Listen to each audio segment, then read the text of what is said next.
আমজনতা পার্টির নেতা তারেক রহমান 106 ঘন্টা যাবৎ তিনি অমর অনশনে আছেন। এখনও তার এই অনশন চলছে। প্রশ্ন হচ্ছে কেন তাকে নিবন্ধন দিতে হবে? চলেন সেটুকু আমরা একটু দেখে নিই।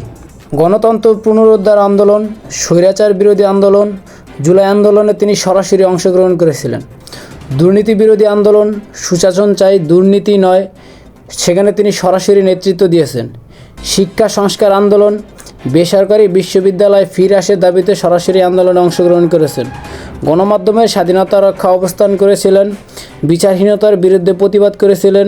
এছাড়াও কোঠা আন্দোলনে সরাসরি অংশগ্রহণ করেছিলেন। দেশের মানুষের প্রয়োজনে তারেক ভাইকে আমরা সব সময় দেখেছি সব জায়গায় অবস্থান নিতে।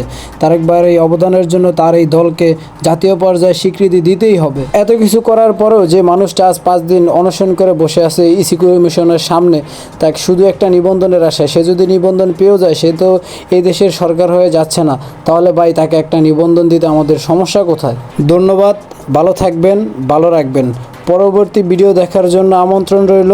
সবাই একটু দয়া করে প্লিজ সাপোর্ট করবেন।